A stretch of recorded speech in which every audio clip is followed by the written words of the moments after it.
Hello, everyone, and welcome to MeowMix, the Carolina Panthers podcast. My name is Steven. My name is Jerry. You're back. I am. It Still was heartbroken, tough, but still tough heartbroken. day for Jerry. yeah. Tough day for Jerry. We're here to preview Panthers Bears Thursday night football, a game that we were extremely excited about before the season started, and now Not so less much. excited about it, unfortunately. I do want to say, I've been on Bryce Young's bandwagon and everything else. I'm not hopping off, but last week was his fault. He had a horrible game. He made horrible mistakes. I am not going to say, it's all his O-line fault. No, a lot of that was his fault. And a lot of it was O-line fault and wide receiver fault. But a lot of it was Bryce Young's fault. Now, I do think he could be a good quality starter here. It's just, that was an awful game. It was a terrible game from him. And, a lot of his mistakes, I think, were influenced by the fact that pressure was getting to him extremely quickly. But, you got to be smarter than some of those passes were just bad passes. 100%. I see on Twitter and stuff, there's a two fan bases, or the Panthers fan base. Bryce Young loyalist, that he's not doing anything wrong, which is completely wrong. And then those who wanted Stroud and refused to believe Bryce Young has a possibility of being good. So I just feel like we land somewhere in the middle. Yeah, I was going to say, as someone who's been kind of a Bryce Young apologist to a certain extent, or saying, hey, look, a lot of this isn't his fault. Last week was his fault. A lot of it was. It's not that we have been apologists, right? I feel like we've been realists. Because Bryce Young is a rookie, okay? Not all rookies are the same. Bryce Young does have a pretty mediocre, at best, skill position, for this team, right? Wide receivers are not top tier or mostly even average. Running backs have been kind of crappy. And then the O-line has been terrible. So, these are all things that are true, right? Yep. These are all contributing factors to why Bryce Young has not looked as nearly as good as C.J. Stroud. Now, C.J. Stroud came into a Houston team that was bad, right? Yeah. They were bad for years. And, sure, they drafted well this year. Certainly. Made a couple of good free agent acquisitions for sure. But I wouldn't say that their level of talent is the same ratio as to how much better C.J. Stroud has been than Bryce Young, right? 100%. I don't think that they're at 100 and we're at a 50 and Stroud is at 100 and Bryce Young's at a 50. I don't think that's the case, right? I think it's more like maybe they're at a 65 and we're at a 50, but Bryce Young's been at an 80, or Stroud's been at an 80, right? He's just elevated that team. Yeah, 100%. Bryce Young is not elevating our team. So, not to say again, none of us are out on Bryce Young at all. This is our quarterback. At least on this podcast, we're not out. Right. This is our quarterback, and we will support him. But we are also, this podcast is just, it's not one of these podcasts that's going to get way up and way down. We're not hype machines. We're not, we're just kind of realistic, tell you how it is. And this is how it is right now. Yeah. C.J. Stroud's better than Bryce Young right now. Just the way it is. I mean, I don't think anybody's going to argue that fact. I mean, if you people will you're argue it. ignoring. People will absolutely argue it. Some of the stuff I've seen on Twitter is just, it's ridiculous. It's ridiculous. I saw someone share two screenshots. One of C.J. Stroud where the O-line is blocking well, and one with Bryce Young where the O-line is not blocking well, and be like, this is the problem. What the hell what does that even mean? You can pull any screenshot from any Bryce Young game and find 30 plays a game where the O-line protects good enough for him to pass the ball. Right? I was going to say, I think I saw one time where he had 4 or 5 seconds back there. He danced around, and then he, didn't know what to do, and then took a sack. And it's that's going to go down as an O-line failure, but that was Bryce needing to get rid of the ball, whether the receivers were open or not. He needs to throw the ball away / run with it or do something. I mean, there's plays. There's lots of problems. But again, rookie season. We expected this to be a rocky season. We didn't expect it to be this rocky. No. Frankly, no Panthers fan did. But it is the way it is. So, hey, shout out to Andrew C. Sorry, man, I forgot to give you the birthday shout out. Happy birthday, Andrew. On the recap. So, happy birthday, man. Loyal MeowMix listener for a long time. So, glad you made it another year around the sun. And hopefully many more. Jerry, what's next? We actually have an email from Anthony to our MeowMix mailbag at gmail.com if you want to enter in, your questions or comments. I live in Charlotte. I'm 21 years old and have been a PSL owner with my father all the way since 2021. Thank goodness for Matt Rule. Joking. Listen, Bryce Young will be fine. It's time to get new management in here. I agree. Fitterer has done nothing but draft busts and players who do not contribute. And Steven is right. Nobody had Frank Reich on our wish list of coaches. No. True. There's a reason coaches did not want to come here. Tepper, that will only change if we start winning.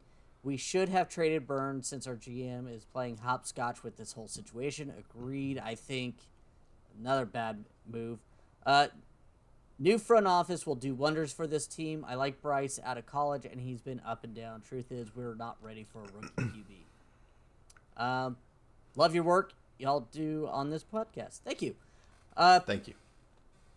Yeah, I mean, what else can we say? I mean, we spot on. Yeah. I a new GM is always a gamble, right? Mm-hmm. I mean, as we see with Scott Fitterer, we were sort of having I wouldn't say like a trolley conversation, but we were having a conversation in one of our chats about Marty Herney. Yeah. And whether this team would be better right now if Marty Herney was the GM. I wish Marty Herney picked the first pick in the draft, because then I knew at least he would be a stud eventually. Right. Like, Marty Herney at least could draft first-round picks. Like, go look at his history. It's pretty solid, but Jeff Otal was, I think, his only questionable probably, one of his and misses, he was a great road grader. It was just injuries derailed him. Yeah, and hard to blame him for that. But Fitterer has been a poor drafter.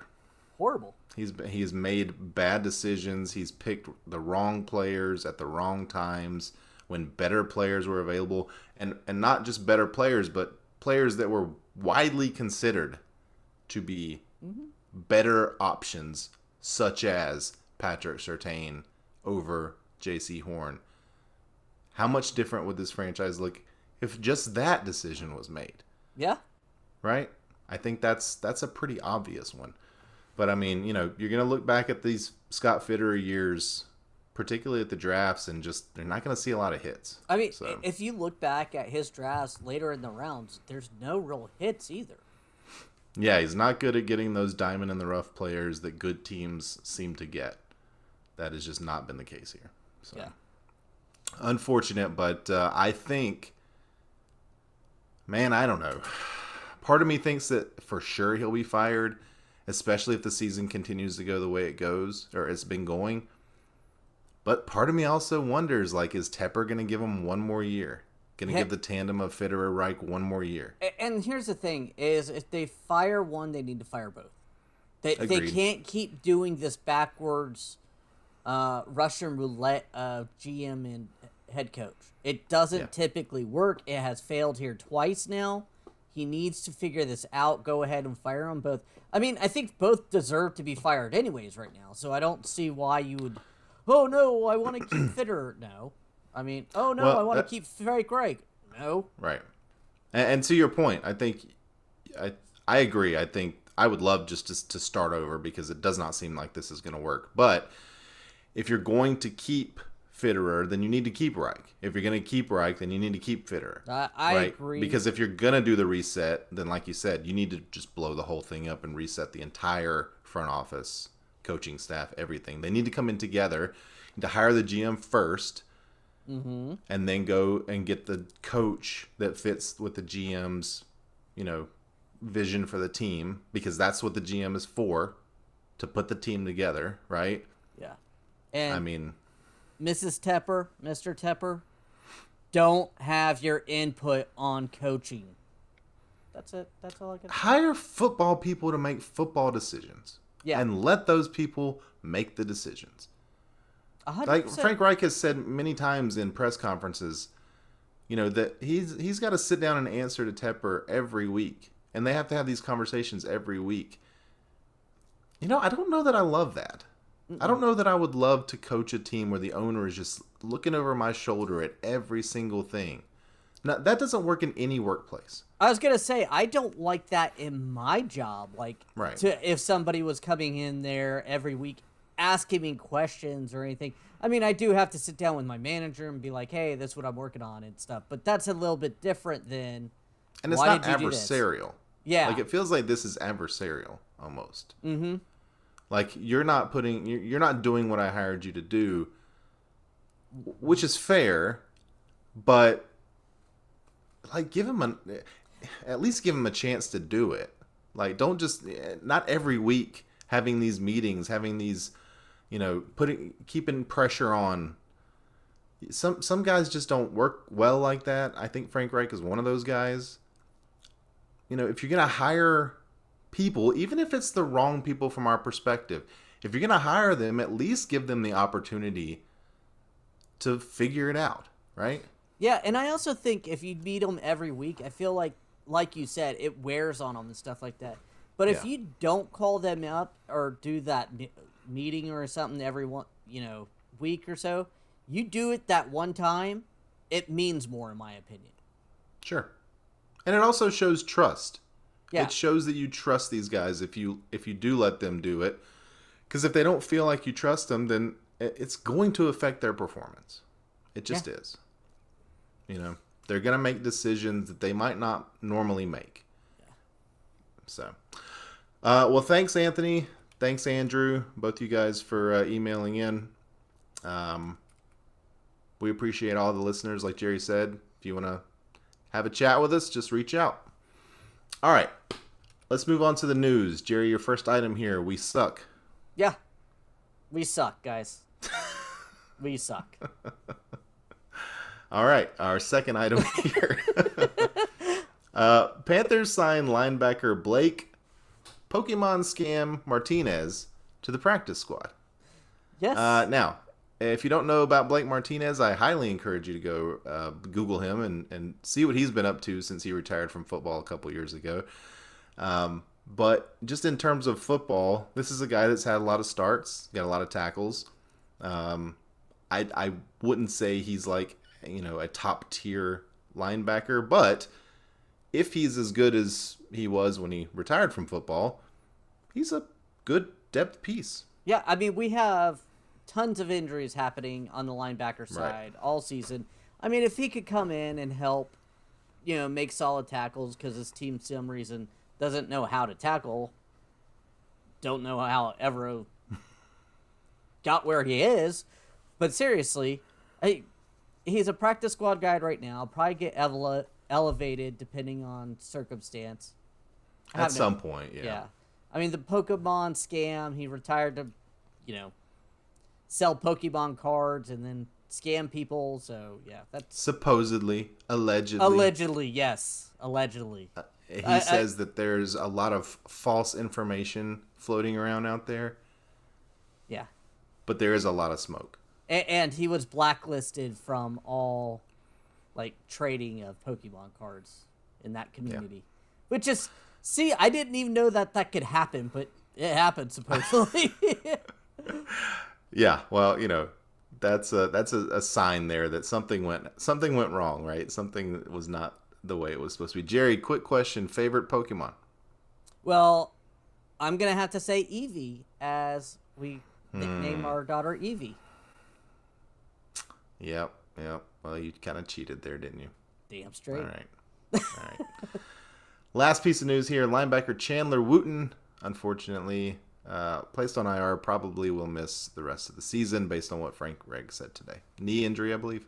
Yeah, so, I mean he's just a good special team player. Yeah. This is not listed in our news, but we might as well talk about it. Brian Burns is not going to play Thursday. I figure we'd cover that in the injury report, but yes, he's in I feel like it's big. It's big news. Let's talk about it. Yeah, he's in concussion protocol. I think he was listed as a limited participant in practice. I could pull it up real quick. No, he's got a DNP. So I don't know. I'm hoping that he's progressing through the protocol. I'm glad we'll see. I'm glad he gets a week and a half. Yeah. To really Agreed. He gets kind of the mini bye. Yeah. To rest and stuff. Not rush back. Because honestly, Brian Burns, I don't want you to rush back. I was going to say, might need to make a business decision here. Yeah. And honestly, he should. Yeah. And those of you Panther fans out there saying he needs to get on the field, dude, this is his health too. Like, concussions aren't a joke. Yeah. Yeah. It's a bummer though. Like, yeah, he's, even though we have our mini qualms with Brian Burns from time to time, he is easily the biggest difference maker on that line. Yeah. Right. Like, without him, it's going to be, well, we'll talk a little bit later on about maybe some ideas of how to still get pressure, but it's going to be tough. So, all right.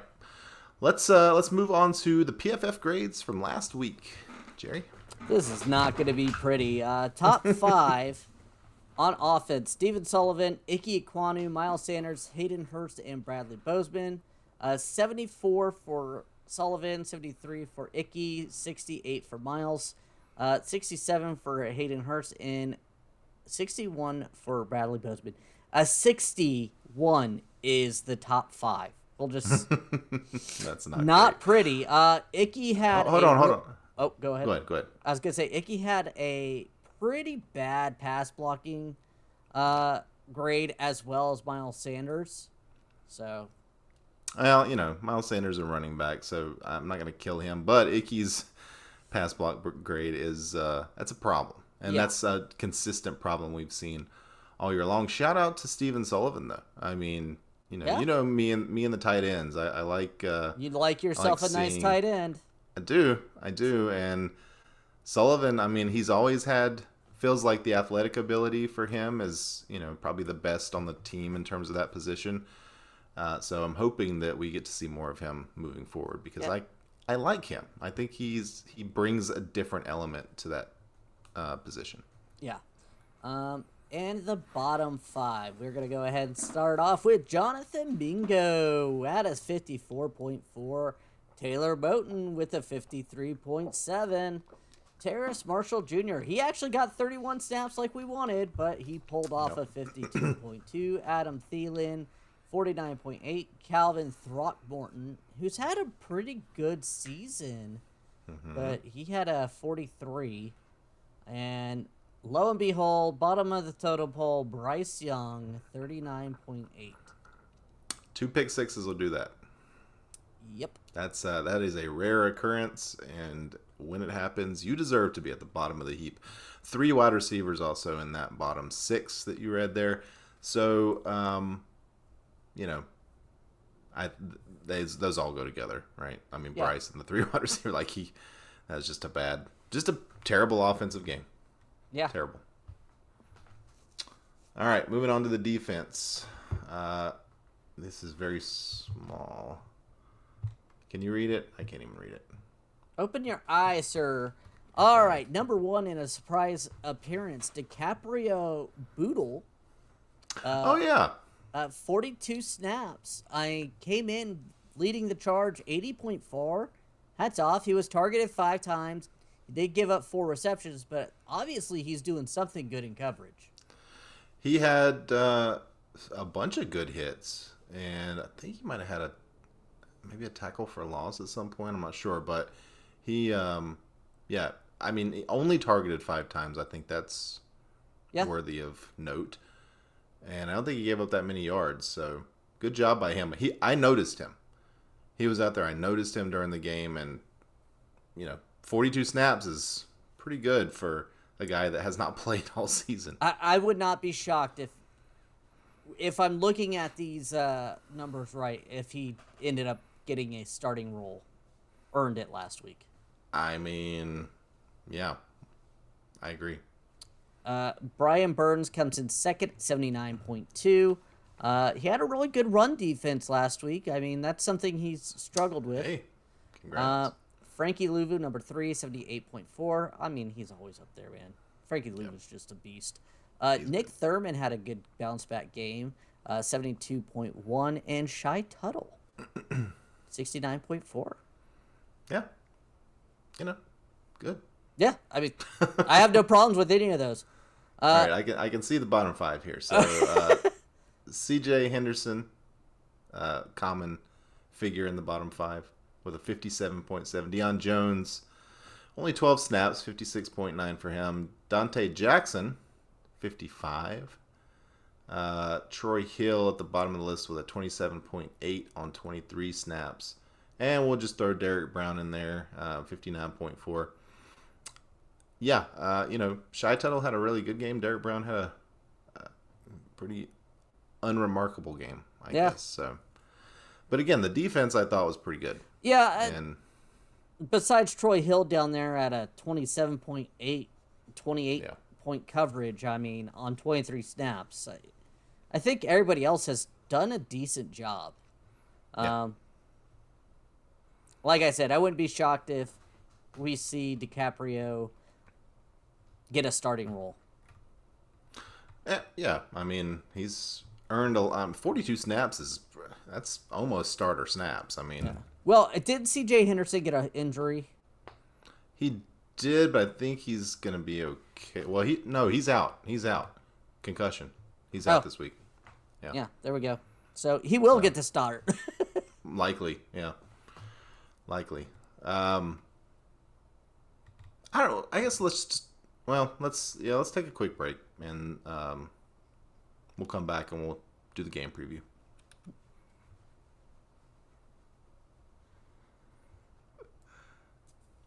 We are very happy to have on as a sponsor Magic Mind.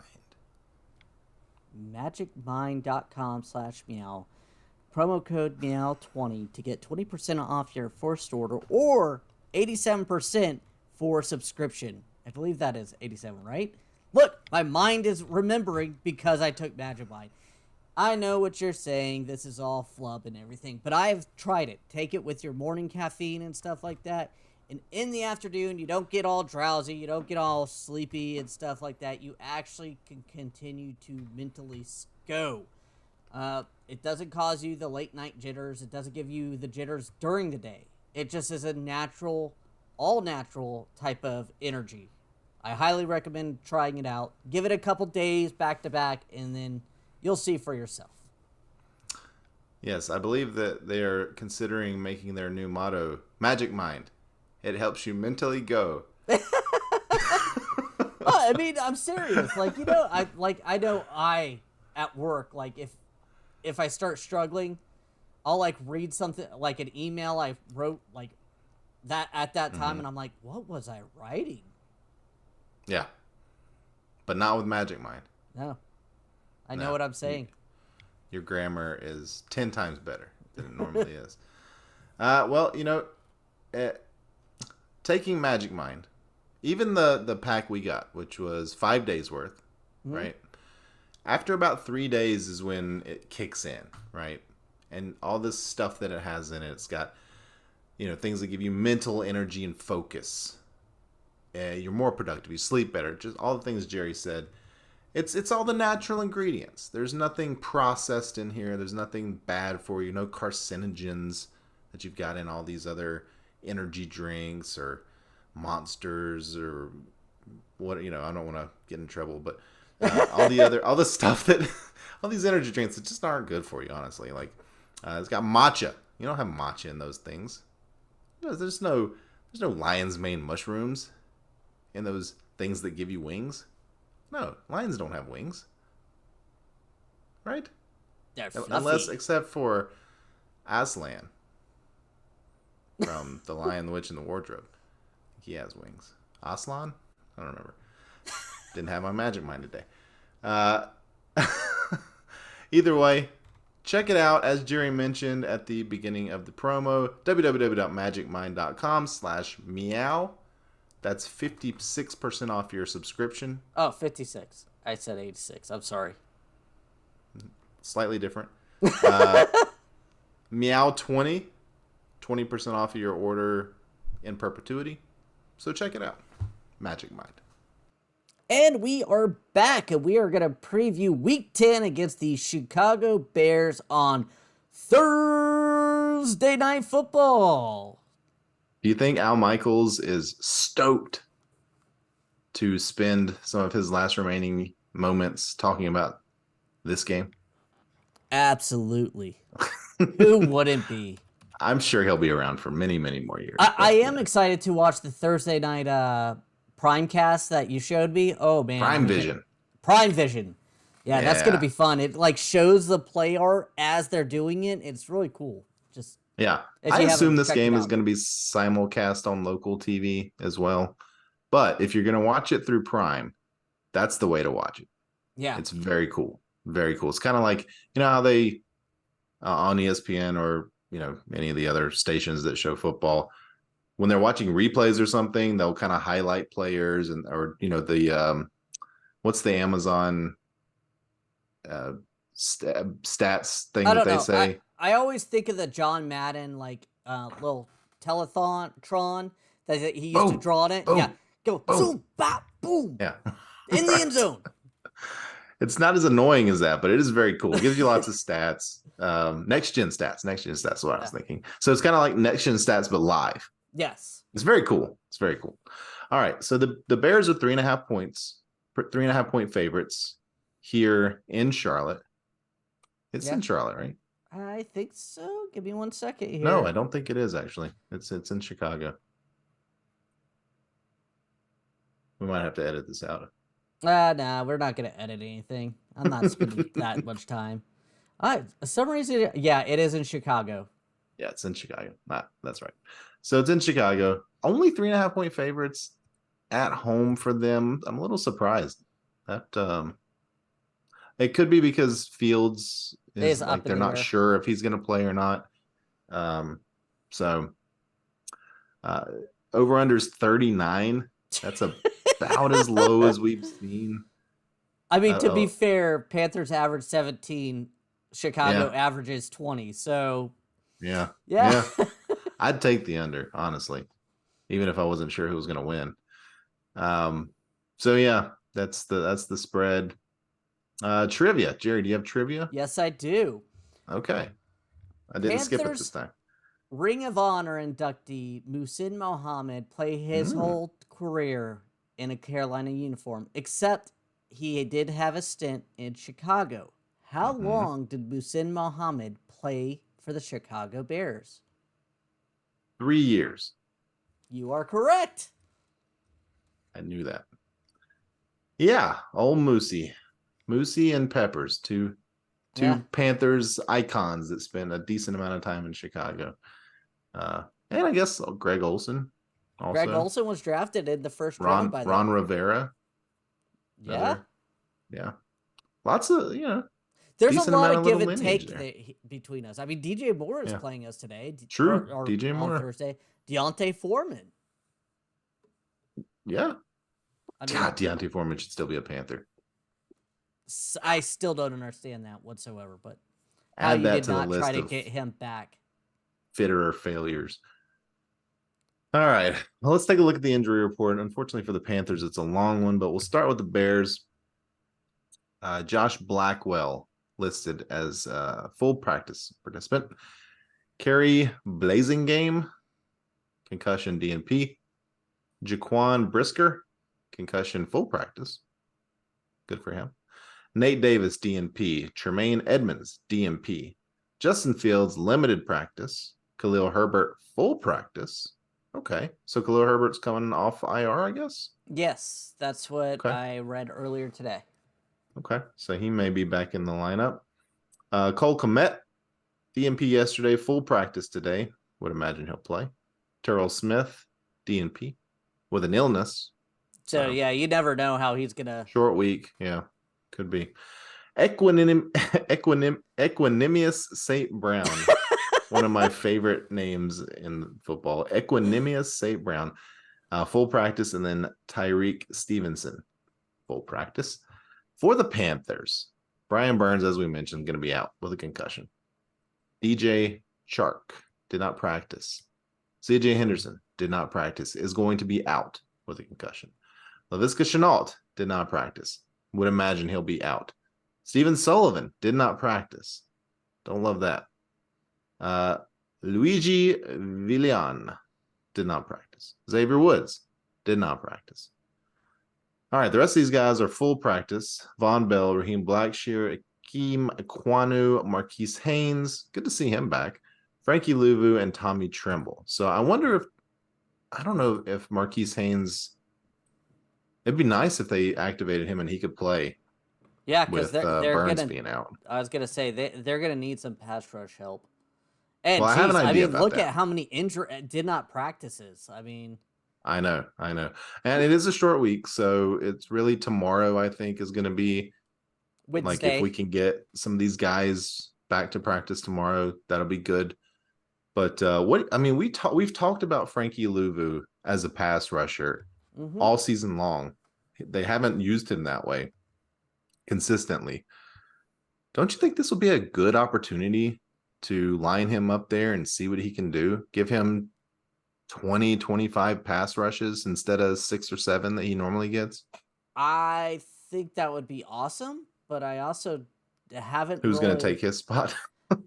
I also don't know if they're actually gonna do it because they're just They're not imaginative enough. no. I thought the defense was supposed to be imaginative. Like it's Yeah. just shocking to me. I'm looking up his stats right now. He has 19 pass rushes so far this year. He has a win percentage of 25%. So I he think is that's, actually the best graded pass rusher on PFF for yeah, us, with Brian yeah. Burns second. That doesn't surprise me. Yeah. He's very good at what he does now. Mm-hmm. I would like to see him in a pass rush situation more often because he's very good at that too. Yeah. And And it's like one of it those, affects the pass so much more for him yeah. to be bearing down on a quarterback than he is having a good coverage. I will say good coverage on a tight end or a slot receiver. Yeah. And where is it going to be more impactful? Like maybe on a normal week, playing the position that he's playing now, he'd be more impactful. But this week, when we don't have Brian Burns, you're going to have to somehow get pressure on whoever's back there playing quarterback for the Bears. But I don't know. I mean, if it is Fields, maybe you want Luvu's intelligence back there kind of maybe doing some spying or something like that. I don't know. If it It's is going to be Fields, tough, man. I agree. I think you're going to have to Yeah. put him as a spy. And I do want to apologize. I said 25% win percentage. It's 17.6. I was reading his rush percentage of his snaps. Gotcha. I was going to say 25% sounded pretty good, but I mean, it's at 17.6, so yeah. I don't know. He doesn't get enough opportunities to hone that skill, in my opinion. But yeah, I mean, they're going to have to patch together some sort of offense or defensive line here and linebacker core, really, because the guys have just been going down left and right all season long. So, and honestly, that's one of the things that Evero has been getting a little heat lately. I still think he's been doing a great job. He's lost so many starters.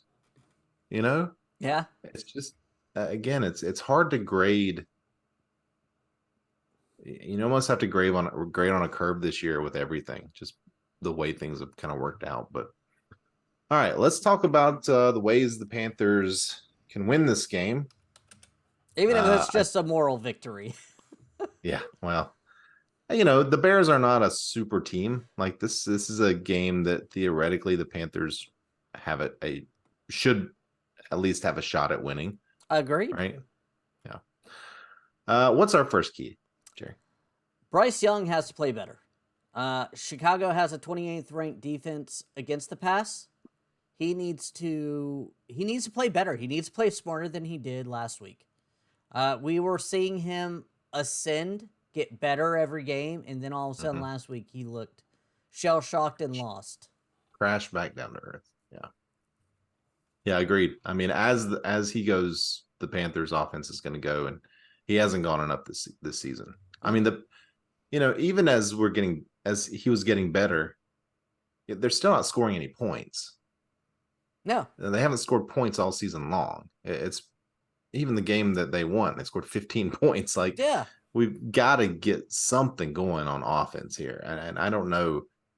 It's not going to be the run game. They keep wanting to commit to it. That just doesn't seem to work. Well, no, right? They don't commit to it. That's, in my opinion, one of the biggest faults. Even when they give it like 30 rushes, it's just they don't move the ball. I don't know what it is.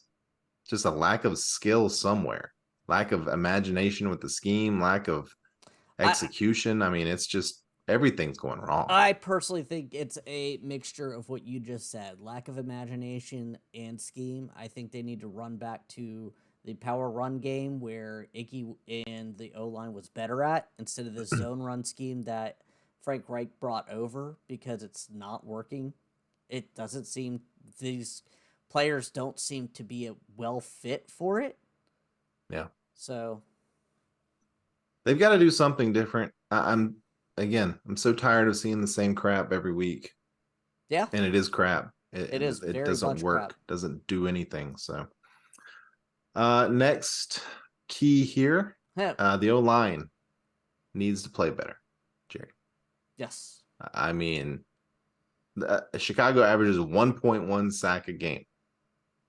Now, we have played teams that have not had the best pass rush. But when they play the Panthers, they look like every single person on that line should be an all-pro. 100%. This is a good get-right game for the offensive line. Should be. If you're going up against the pass rush that's that inept, I'd like to see. Now, they did bring in Montez Sweat, and I'm assuming he's going to be playing. True. So, and Montez Sweat is a very good pass rusher. They have Yannick Ngakoue on the other side of him, so they have some talent. Now, don't necessarily know if it's going to happen, but Yeah, I mean, Ngakoue's played terribly this year. He's just not been good at all. And then, Sweat he's good. I wouldn't say he's like one of the elite pass rushers in the NFL. He's good. He's good, but he's, I would say he's like tier 2, right? Mm-hmm. Maybe towards the top of a tier 2 pass rusher. But either way, their linebackers are good. They've got a really good corner. But otherwise, I mean, I think the Panthers match up decently in terms of just, I don't know. Can you say we match up decently against any team? No. It's just our I'm looking at the PFF grades for our offensive line. Nobody's good. Mm-mm. Everybody's just, yeah. Your best offensive lineman is a 62 overall in PFF. Not good. No. Hurst has been bad blocker, not getting open. I mean, he's never been a guy that's going to get 1,000 yards receiving, but we really expected more from him. Just overall game. Just he's been a nothing. It just goes back to Fitter. He just made bad decisions. Just brought in players that didn't work out. None of them have worked out. I mean, except Thielen. Here's the thing: this was supposed to be the year that they worked it together and kind of, and it seems like they got a bunch of players that don't fit the scheme. They brought in a coach with a scheme that doesn't fit the players that were already on the roster and brought in players. So it's like, Mm-hmm. what is the disconnect here? Like, Yep. why, who, who's saying all this? Hey, this is a great player to bring in. Like, we knew Miles Sanders had friendship and with Deuce Staley, had worked with him, Mm-hmm. but he's looked awful. Hurst has looked awful. The only player who has been a great acquisition was Thielen. Yeah, man, he's been great. The As advertised, but James Campen has been a good offensive line coach. He was good last year, and now he has one of the worst offensive lines in the league with the that's same one of the group. craziest thing. It really So is one of the craziest so thing, right? It's not the same group though. what? That group's they've been dealing with injuries, right? They've been dealing with injuries, but James Campen didn't just suddenly forget how to coach offensive linemen, right? No, It's just it's a really strange thing that's occurring with this line. I mean, it's disappointing as all hell, but it's really weird because Campen, we like Campen. yeah, He's extremely well respected, and he did a fantastic job last year. And this year, it's just been night and day difference. yeah. I wish I had like an offensive line like coach I could really go to and be like, hey man, what's the difference? Like, Yeah. why is this O line struggling so much compared to last year? I know last year we kept in a tight end a lot for Icky to help block and stuff and pass block and stuff like that. And I know it was a different style scheme, but I mean, it's a dramatic difference. Yeah, it is. It's completely it's way worse, way worse. So, all right. Well, I mean, obviously getting to the quarterback is going to be big. I don't know how they're going to do that with the players that they are going to be rushing. I think everyone's Again, gonna have to create a good game. I think he's gonna have to create a good game plan, whether it's Fields or I can't think. How do you say his name? Bagant. I mean, I Bagent. think you Yeah. have to try to. If it's Fields, I think you have to contain him and make him make throws in bad situations. With Baggett, I think you need to try to rattle him. I mean, he's shown he's been decent. I mean, He's been okay. yeah, Yeah, he's been. I He's said had decent. I'm flashes not for like sure. Yeah, so. and he's got a little bit of a run with him. Like he can run a little bit as well. So I was watching some highlights from him earlier, and he's not just a guy that's going to sit back there in the pocket and wait for a sack. Like he's got some wheels. So yeah, I mean another thing to look for here is going to be DJ Moore versus I'm assuming Dante Jackson, Yeah, right? Since he's our only starting corner healthy. Um, I think DJ Moore could have a big game. I do too. I think DJ I Moore is going to be really, really motivated to have a big game. oh yeah, And I would imagine that they're going to try to get him the ball quite a bit. This is going to be like Steve Smith playing his first game against the Panthers and just going crazy. I agree. Yeah. So, all right. Any final thoughts on that part of the preview? No, it's bleak. I mean, that's what we have to do. It's just, can they do it? Yeah. Can they keep Bryce upright? Can they do what they haven't been able to do all year? And it's just put it together. Over under 1.5 sacks for the Panthers this week for the defense. I'm gonna say over. Okay. I'm going to go under. I don't think they get any. All right, beer bet of the week. Sorry. There you go. All right. Bold prediction time. Bold prediction time. Jerry, what is your bold prediction? I am gonna say that we have a receiver that goes over 100 yards, not named Adam Thielen. I don't know who it's gonna be.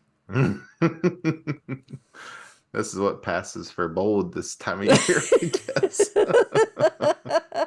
Well, wait till you hear my bold prediction, Jerry.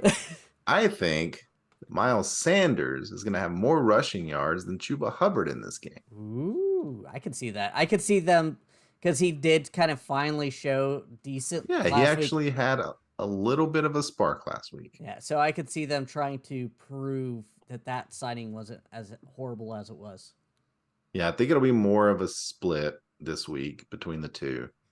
I haven't seen Reich say that. I don't know if he said it or not, but just based on the way that Miles Sanders looked last week, I would consider giving him another opportunity to prove that he wasn't just a massive mistake of a signing.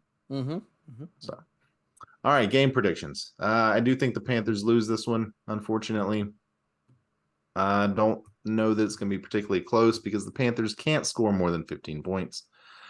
So I'm going to say 27-14 Bears. You had to do that. And I am doing it as well, except I'm not doing it as bad. I'm doing Bears 20, Carolina 13. They can't score. They just cannot score.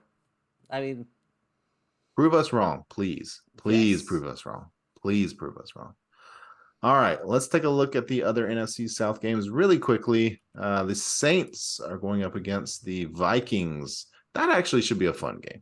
Yeah, it could be. Josh Dobbs and the Vikings had a really fun game with them last week, so I'll probably check in on that one. Titans Bucks, another one. Will Levis, the Titans has been fun to watch, and then Falcons Cardinals. Not gonna watch that one. All right. Any final thoughts? No. I can't believe we're here for like the third or fourth season in a row, like mid-season form of just. It sucks, man. It sucks. I don't have any better words for it. I don't either. It sucks. All right. That'll do it. All right. We want to thank everyone for listening. If you like the show, please let your friends know. Please follow us on Twitter at MeowMix Podcast. If you have any questions or comments, you can email us at mailbag@meowmixpodcast.com. And if you leave us a 5-star review with a comment on Apple Podcasts, we'll read it on the show. Please smash that like button and subscribe on YouTube. I finally remembered to actually say that phrase. Smash it. We should do that at the beginning of the podcast, I think, because, by this time, only Anthony and Andrew are listening. Pretty much. What's up, guys? All right. We will be back. We're going to be back Thursday night.